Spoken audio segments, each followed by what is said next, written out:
afternoon. It's not morning. Good afternoon. Welcome to today's webinar on Google Classroom.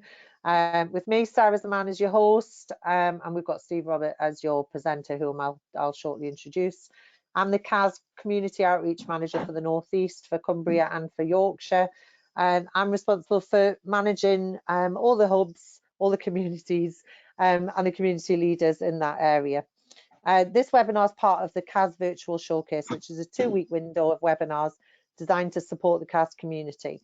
During this session, please use the question window on the right-hand side of your screen to ask questions, so don't use the chat. All attendees are in listen-only mode. The top of the window has got an orange rectangle which can be expanded or collapsed. If you're using social media today, it would be great if you did.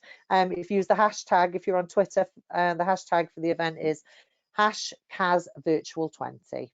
I'll hand over to Steve now. Thank you. Hi everyone, good afternoon. My name's Steve Robert and I work in South Tyneside in the ICT and schools team. We support all the schools in South Tyneside, mostly the primary schools that is, with all their curriculum needs, technological needs and so on. And during this whole lockdown process that's been going on during the pandemic, we found that they've really taken up the online learning more, and we are mostly a Google-based authority. So most of our schools are using Google anyway, and we've been trying to get them to use Google Classroom in the last year or so. And obviously at the moment, it's the perfect thing to be using. So we've had more and more of our schools taking up Google Classroom and doing a lot of training with them on it. It's been an excellent way to do the home learning with the children, but I'd also say it's an excellent way for collaboration, and a lot of the schools are looking to continue using it after the pandemic's over, when things eventually and hopefully get back to normal. This is actually our webpage I'm showing you at the moment, ictinschools.org. Feel free to go along there. We've got a learning at home section and various links to help guides and useful things that you might want to use, especially if you're looking at any documentation in COVID-19 school support, things like that, around using Google Classroom and VCs and that kind of stuff. All of our schools log into Google via RealSmart actually. It's a third-party company. So Google, a lot of you might have Google Education for your schools and just go directly to it. Some people use a third party like RealSmart, who we log in through. And I'm going to jump straight into Google Classroom here. This is my landing page with some of the classes I've got for this particular account. And what I was going to do today is just give you a very sort of overview, brief look at an introduction to Google Classroom. So we're going to look at how you create a class, how you invite your students, and how you add things to that class. So if it's the first time you've ever logged in, this will all be blank, and same for your pupils. And there's a little plus button at the top. And when I click on that, I can create a class. And you'll notice here, you just need to give your class a name. I'll call mine Mr. R's class. And that's all you need to do, but you have got other areas here. So when it comes to organising classes, especially maybe in a big secondary school, you might have different rooms, subjects, that kind of thing. And you click the create button and it will create your class. It takes a few moments to think about it and it will appear on the screen here. It'll randomly give it a nice colourful banner type header there, which you can change, and you can even upload your own to that. You may have noticed a few on my screen with Bitmojis and things like that in, but that's a course for another day. So that's that class I just created. There it is for you. I'm just going to go back to the landing page to show you how it appears there, and that's where you can go into your different classes and add people, add other teachers, add students and the like. But one important thing I'm just going to show you, there's some good settings here for your classes. I'm just going all the way down to the bottom to these settings. And I'm only pointing them out at this stage because these ones are all about notifications. And if you've got your email set up on your phone and you don't go in here and turn some of these off and you start using Classroom, your phone will be pinging away all day long as your pupils start commenting or adding posts or handing work in. So you can turn them off from here, choose which ones you get, or even turn them off for classes and the like. So it's just a top tip, going to those settings so you can make sure you're not being pinged away by your phone all day long. You'll also see here a list of all the classes that you're either teacher in or even enrolled in, because you could be a student in a class yourself. It does link to Google Calendar as well. So if any work's set, pupils would see this view too and could see when things are due in the calendar. Right, so I'm just going to go back to my classes, and I'm going to go to this class when I go in there. And you can see here, this is your landing page. And there's 4 areas along the top that you have there. There's a stream, classwork, people, and marks. The stream is where you can post anything really. You can post a comment, you could say hello to your class, that kind of thing, by posting it in this bit. It's a bit like a social network area for the children, where they can go in, they can comment and post and chat with each other. And we found it invaluable during the lockdown for those children who've been stuck at home, as a way for them to actually engage with each other. That can be switched on and off, and it can also, you can mute pupils in there if they aren't playing by the rules properly, and then unmute them later. I'll show you a bit more about that later. Classwork is the main area where you assign your work and create things and put work out, or materials, or little quizzes or questions to your class. People, here it is where you add your students and your teachers. And there's also marks. It is possible to set up a mark book and have things where all your assignments have marks allocated to them and that kind of thing. I'm not going to get too in depth about that one today. So I'm actually going to go into a different class now. I'm going to go into, in good old Blue Peter fashion, one I prepared earlier, called my training class. You can see my fancy Bitmoji header there as well. And you'll see there's already some stuff populated in there. Now, you'll notice in this banner, there's a couple of things here of interest. There's a class code. And when I display that, it comes in quite large, and you can see it there. Now, that class code is a way for your pupils to join the class. They can be sent that. It could be, if it was in a normal situation where all your pupils are sat actually in a classroom on a device, you display that on your whiteboard or your C-Touch or whatever you have, and they would use that code to join the class. Because when they go into Google Classroom, if it's all set up properly at the back end of Google for Education's admin console, it would be that they can only join, they can't create a class. And one of the ways they can join is using that code. You can also invite them, and I'll show you that in a moment. The other thing Steve, we have here, yeah. Steve, can I just ask you a quick question? Somebody's just asked, can the comments be moderated before they're posted on the landing page? No, I'll come to that in a moment. They put them in there, but you can delete comments, but you would get notified when they go in. They do go straight in, but you can choose whether you even have that switched on. I'll show you those settings and talk about that in a moment. Thank you. Okay. The link here is to Google Meet, and I don't know if you're using Google Meet with your pupils or not. By default, we have that switched off for pupils in all our schools, but some of our schools have had it switched on. They're starting to engage with their pupils using Google Meet. And the nice thing about Google Meet is you can actually create a link dedicated to your classroom. And that's a really good way to do Google Meet with your pupils. And the reason I say that is this particular link works slightly different to you just sending them a Google Meet link. It allows you to send the Meet out. They can only get into that Google Meet if you're in there first.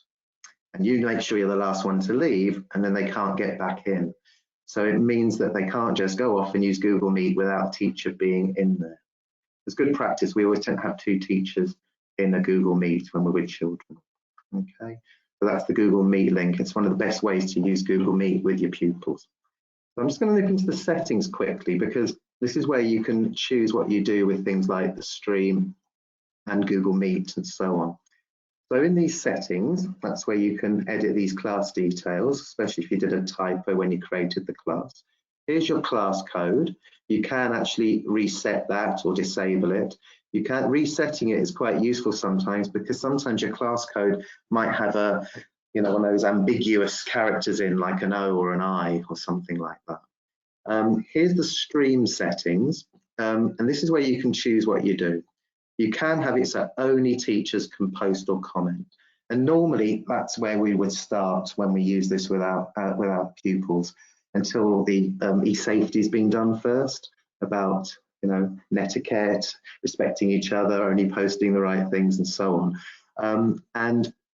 But what we found is during this period, we've actually gone straight in with students can post and comment, because it's just been such a great way for the pupils to engage with each other. You can have that they can just comment as well and not post things. So you've got those choices, and what we found is a lot of teachers are maybe switching that on just for the pupils during certain times, and then they switch it off at night, so that the children aren't all in there chatting away to each other when, through the night or in the holidays or at weekends. So you can switch that on and off as and when you want to use it with them. It's really up to you. You've also got Guardian summaries. You can link that to pupils. I'll come to that in a moment. And this is where you can turn on the Meet link as well. And you can make it visible or not visible to your pupils. Okay. There's also interesting stuff here about marking. You can have weighting by categories. I've just set this one up as a sort of history class, where you could weight your marks to different topics by percentages and so on. So those settings are really useful, and I think you'll find that if you're using Google Meet, that's the place to do it from. Okay. So that's sort of really the nuts and bolts of settings. Let's just get into actually what you can do. So here's the stream, and at the top here, I can share something with my class, clicking there. And it might just be, I want to say hello to them, hello class, how are you today, that sort of thing. And what I can do is I can then post that to either all my students, or I can select particular ones. So you have got that ability. The one thing they haven't got in here is the ability to create groups within the class with your students. You can also choose which classes you send that to. You've got, you can actually post it to several classes at once. We've got some situations where head teachers are in all the classes, and then sending things out in one go to all those classes if they want to. You can also post immediately, or you can schedule things or even save it as a draft. And you can add things as well. You can add things from Google Drive, you can add web links, upload files, and even a YouTube link. But you'll see more of that when I get into the actual classwork bit and assignments. So if I was to post that to all my students, they would all see that. And they can respond as well. Okay. You can see below, I've got some comments from other, this is a superheroes class, so Superman, hi, I'm fine, thank you, and send things back. Now, oh, I've just realized I forgot to show you people. Yes, people is rather important. This is where you can add people. So you can have multiple teachers, you click add and you invite them. So I could start adding a name in, it would appear, and invite them, and I could have several teachers in my class. Some schools are using this as a virtual staff room, actually. All the teachers are in one classroom, and they can all go in there and share things and even use it to meet using Google Meet. With your students, instead of using the code, you can just invite them.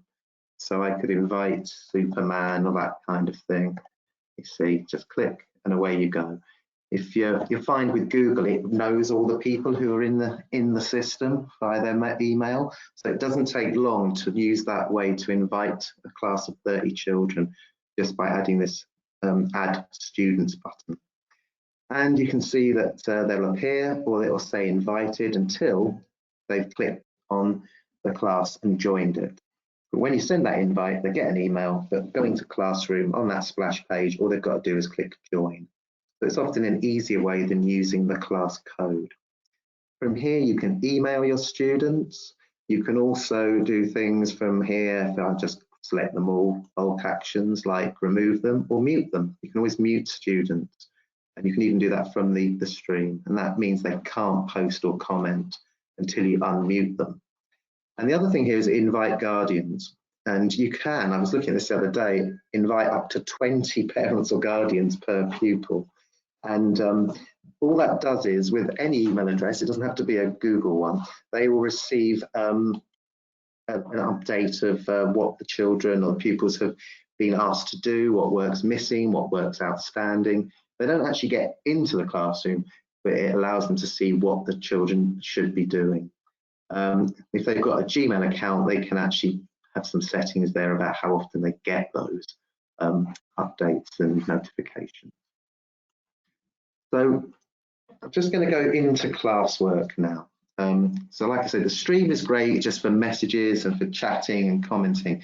But when it comes to actually assigning work or materials for your pupils to look at, I would highly recommend Classwork.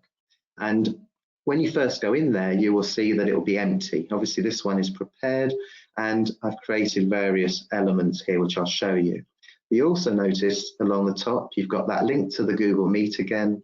You've got a link to the calendar. And the other thing is you've got a link to Google Class Drive folder. Now, I've already got that tab open. I'll just show you what I mean. For those of you who've not used Classroom, but may have used Google Drive to share with your pupils, it can be a bit clunky and difficult getting a folder, sharing it with them. Who knows who's getting what? Well, what happens with Google Classroom? It creates a Google Drive folder for you. The very first time you create a class, you will end up with a new folder in your Google Drive called Classroom. And within that, you will have all the different classes will have their own folders. And in each one of those, you'll see all the content that you want to use, and anything that you assign and hand things out to them so they've got a copy each will all be kept in one folder. So it really does all the back-end organizing in Google Drive for you. So it makes it so much easier as a workflow and to manage. Okay. So here's the create button, and I'm going to click on that, and this is where you can create topics. So as you can see, mine is quite a history-based type class. So I'm going to go with Romans this time and click add. So I'll then have a new topic, and that can be dragged around and put it somewhere else, and the menu on the left here will update. Now, it depends how you're going to organize these things. During the last couple of months, our schools have just put a class up just to get stuff out to kids for home learning, really. But if you move forward with this, a classroom like this can get very, very full of assignments and materials. So you might end up finding that you end up with a different class for each subject. And then within that, you might have, for instance, with maths, you'd create different topics there. You might have shape, you might have number, and so on. I've got one teacher who uses this for everything, using iPads actually, and he creates a new class every term. So I'll have autumn 1, autumn 2, and so on, and for different subjects because he's using it so much. So the children will end up in quite a few different classes, but it's very easy for them to sort of jump between them to get their work. So here we go, create. And one of the great things here, you've got reuse post. You can actually, even before I've shown you how to do any of these things, reuse post will link up to all your classes that you have. You could go into one of those. I can go into my quiz night one, for example, and I can even choose in here something I've already done before and add it to this class. And it will create new copies of all the attachments linked to that assignment. I'm not going to actually do that now, but it does mean that anything you create in a class can then be reused later in a different class. So you haven't got to reinvent the wheel. Okay, it's really handy that. Now, the main ones you've got here are these four. You've got material, question, quiz assignment, and assignment. Now, the difference between material and assignments is materials are things they cannot hand back to you. It's just a way of packaging up some things you want them to see. It could be a mixture of web links, a YouTube video, something, a Google Drive document, anything like that, a web link and so on. So if I was now to create a new material, I might call this one Roman websites, or Roman, websites and information, that sort of thing. And the idea is I want my students to be able to go to the particular websites I want them to go to, and other information, maybe a YouTube video and so on. So you can put a description in there or some instructions or anything you like. And then you've got the add and create buttons. So if I go to add, I'm going to go for link, and hopefully that's still there. Yeah, there's one I copied earlier, which you can take what was life like in the Roman army, BBC bite size. You can also go here and go add YouTube, and I'll just type in Romans, and we'll end up with it finding some videos. Day in the life of a Roman soldier, 5 minutes. We'll have that one and add that. And so on. I can also add a file, just like an attachment, something on my computer I could upload, and also anything in my Google Drive I can add as well. You can even go to create, and if you wanted to create from scratch a Google Doc or a slideshow, or one of those Google Sheets spreadsheets, you could do that from here. And one of the things we found that's really important here is we just think that using the Google-based apps such as Docs and Slides is really useful, because the children can access those because they're in the cloud. Even if they're on a tablet device and download the apps, they can access them that way. But if you're sort of putting up a Word document or a PDF that you want them to then use to write on, it's nigh on impossible, unless they've got markup on an iPad or something like that. And a lot of the materials that people are using at the moment are PDF based, things like White Rose Maths, Twinkle. So it's all very well if you want to add it there, if it's something for the pupils just to view. But when it comes to something they need to type into or write on, that can be a bit tricky because they often have to print those out. So it's thinking about how you do things and how you set things. Anyway, this is materials, this isn't stuff they'd be writing, so it's fine to add things here for them to just view. So PDFs to read are fine in this bit. And over here, you've got who you want this to go to. And again, you can choose more than one class. So I could send this out to several classes, and you can choose which students it goes to as well. It doesn't have to go to all of them. You could select some. And here you can also add it to the right topic. In my case, this case, Romans. And then you can post it immediately, schedule it, or save the draft. When you schedule, you can actually choose not just the day, but you can even choose the time as well. But I'm just going to quickly post that, and it'll be posted there. It will appear in Classwork, where the Romans is, because I added it to that topic. And it will also appear as a link through in the stream as well. The pupils might have notifications switched on and get emails too to tell them that's being posted. And it would also appear in the Guardian summary if they were using that. So that's your Classwork bit for the materials. And when they click on that, they would see a link, which I won't click on now, which will take them to that website, and the YouTube video, which actually opens in its own little player on the screen. Now, here we go again. We've got assignments, which I'll come to in a moment. Now, I'm not going to do quiz assignment today. It's exactly the same as an assignment, but what it does is it opens up a Google form, a blank one. Now, I'm not going to get into Google Forms today. That's a totally different course all on its own. But I would say if you're into Google Forms, or if you're not yet, look at it, because it works so well in Google Classroom. You can create a range of different quizzes, surveys, excuse me, reading comprehensions, even self-marking tests, which will pull the grades into the mark book in Google Classroom. So I won't worry too much about quiz assignment today, because like I say, Google Forms is a course in itself. But if you're familiar with them, definitely take a look. But what you can do is just do a quick question. So this question one allows you, again, to put in here a question. So I'll say, who built a wall to keep the Scots out, for example. I'm going to make sure that that is in with my Romans one. And you'll notice here, this time we're getting into a kind of assignment. You can allocate marks to this. Now I'm going to say unmarked for this one. I did create categories. I could even do that with my mark scheme. Again, I can choose who gets the question, which students, which classes. And again, I can save this as a draft or schedule it.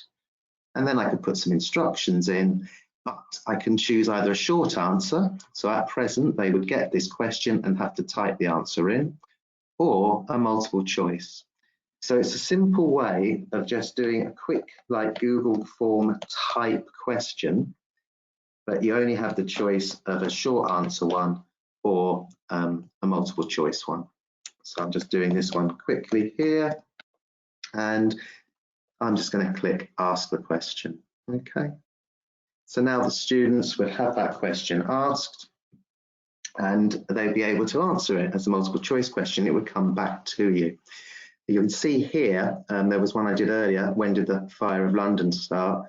And when you do that, you can see how many have had it assigned and how many have handed it in. So if I click on handed in there, I can see that Batgirl handed it in. That was her answer. And I can actually see that, and it's giving me that instant feedback. I can, if I want to, with Batgirl, I can add a comment, that kind of thing. You've got that ability to do instant feedback with your children through Google Classroom. So that's just the quick question, which is very handy, useful for PSHE. You can do it quite easily on the hoof as well. And then the main one, assignment. So I'm going to click on that one now. And again, you can see here the same thing, who's it for, whether it's going to be marked or unmarked, when the due date is, if you want to do a due date, again, the topic, go Fire of London. And it's even possible to create a rubric there with your criteria for marking the piece you want them to do. And they will get a copy of that rubric before they do that. So that's probably aimed at a little bit older children than primary, but it can be done. You can certainly put in learning objectives if you wanted to, what you're looking for there, and share it with them. So I'm going to put in here something like questions about the Fire of London, as an example. And I could put some instructions here.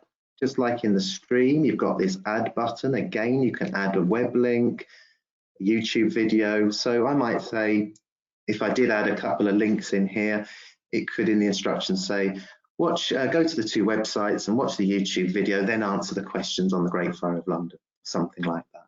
So you can again package together quite a few things in there. Again, you can create your own doc, slide, sheet, etc. from there.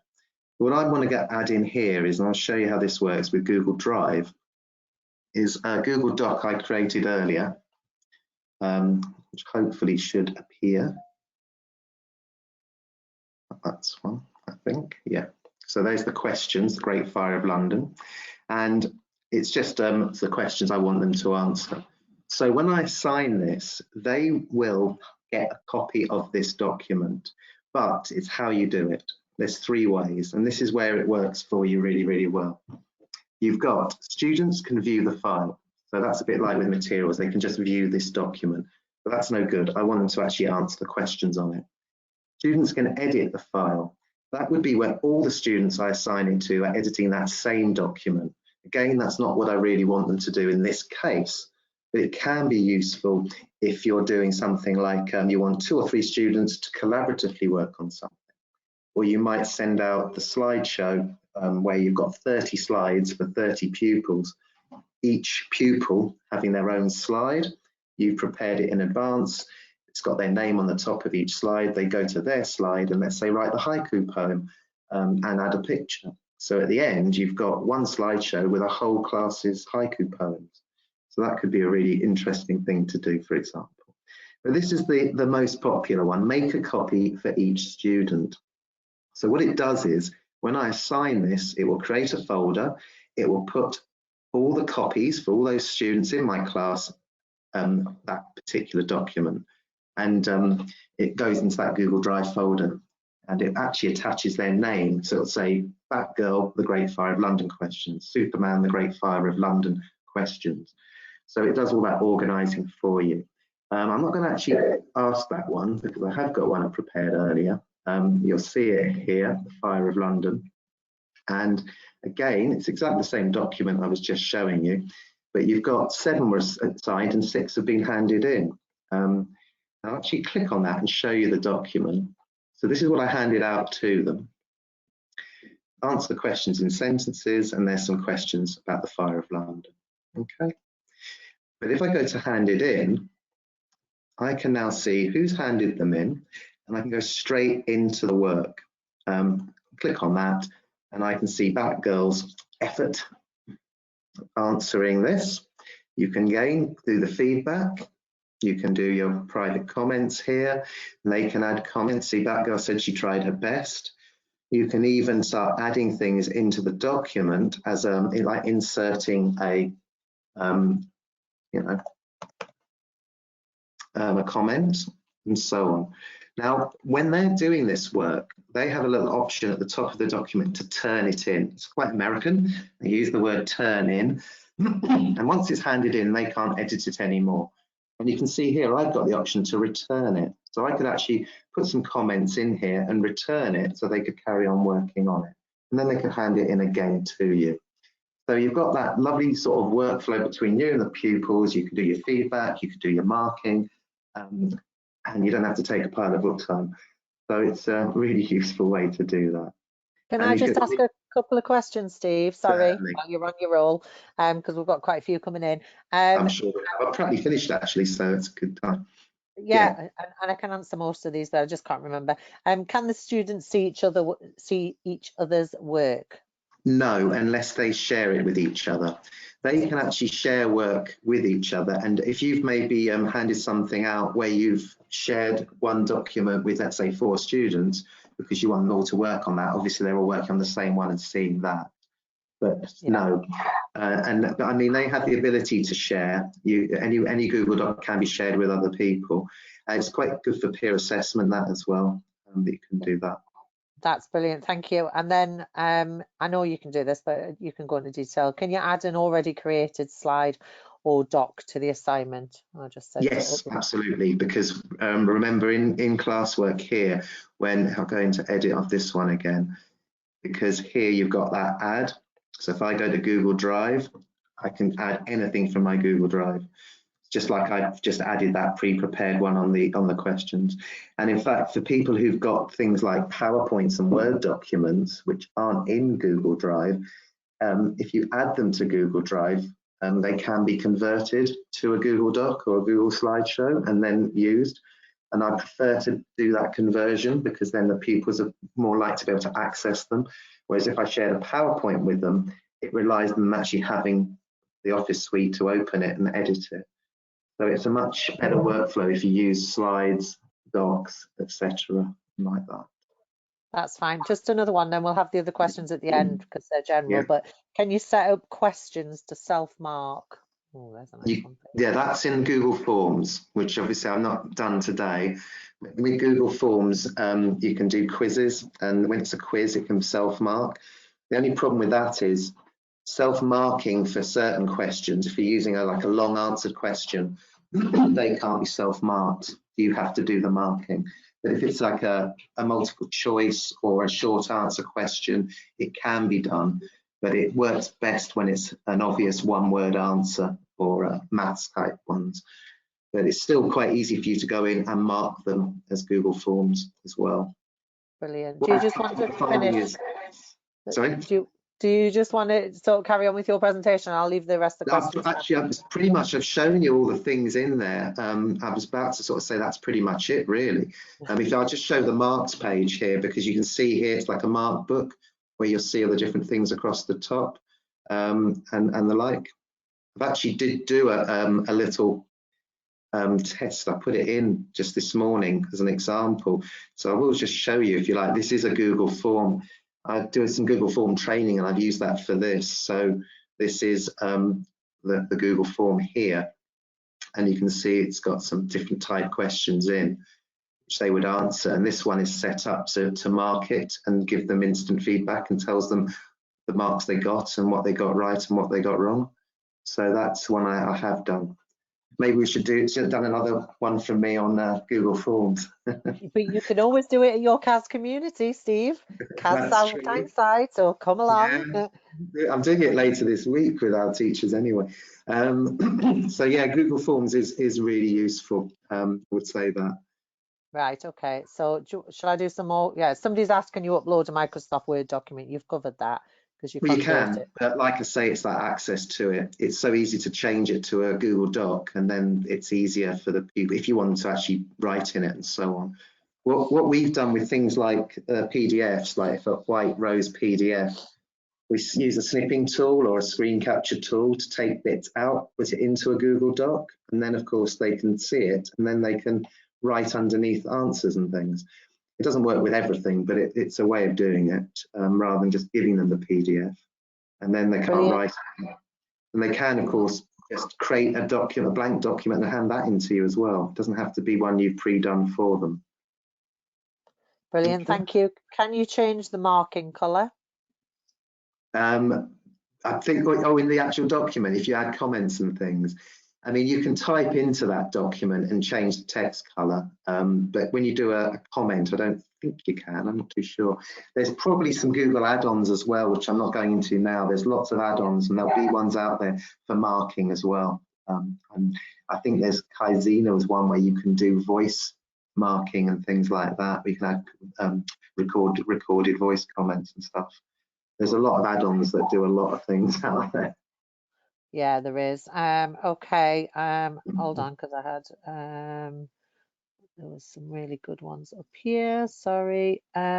So does Google Classroom effectively set up a Google account per pupil, even if attached to a school email address, which may be an Outlook email address?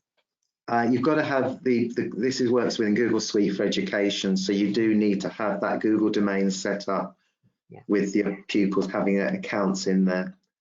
So whether it's can be done with an existing Outlook type email, I'm not too sure about that. It's possible, but it depends what you're using.